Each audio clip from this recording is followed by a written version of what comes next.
Praise the lord. ఈరోజు దేవుడు మనతో మాట్లాడుతున్న వాక్యము వాగ్దానము యాకోబు పత్రిక 4వ అధ్యాయము 6వ వచనము.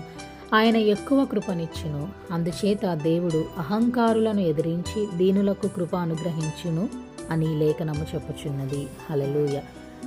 మన దేవుడు కృపామయుడు, కృపా సత్య సంపూర్ణుడు అని మనందరికీ కూడా తెలుసు. ఇక్కడ యేసు ప్రభు వారు ఎక్కువ కృపనిస్తాను అని మాట్లాడుతున్నారు. మరి యోహాను సువార్త 1వ అధ్యాయము 17వ వచనంలో ధర్మశాస్త్రము మోషే ద్వారా అనుగ్రహించబడను, కృపయు సత్యమును యేసుక్రీస్తు ద్వారా కలిగెను.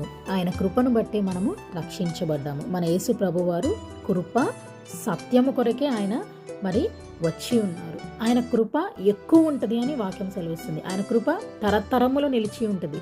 పర్వతాలు కదిలిన మెట్టలు కదిలిన కూడా ఆయన కృప విడిచిపోదు అని. ఇక్కడ ఎక్కువ కృప పొందుకోవాలి అంటే దేవుడు ఏమంటున్నాడు? అహంకారులను ఎదిరించి దీనులకు కృప అనుగ్రహిస్తాడంట. ప్రౌడ్ వాళ్ళకి డిస్ట్రక్షన్ వస్తుంది, కానీ దీనులకు ఎక్కువ కృప ఇస్తా అంటున్నాడు. ఎప్పుడైతే మనం హంబుల్గా, ఒబీడియంట్గా, సిన్సియర్ హార్ట్తో దేవుడి దగ్గరికి వెళ్ళి, దేవా నాకు నీవు ఎలా నా జీవితాన్ని మీరు ప్లాన్ చేశారో అటువల నేను నడుచుకోవడానికి నాకు కృపను చూపించానని దీనత్వము కలిగి దీనుడవై మనము ఆయన దగ్గరికి వెళ్ళినప్పుడు అధిక కృపతో నింపుతాడంట దేవుడు. ఎక్కువ కృపనిస్తాడంట. అసలు ఆయన కృప మనము వర్ణించలేనిది.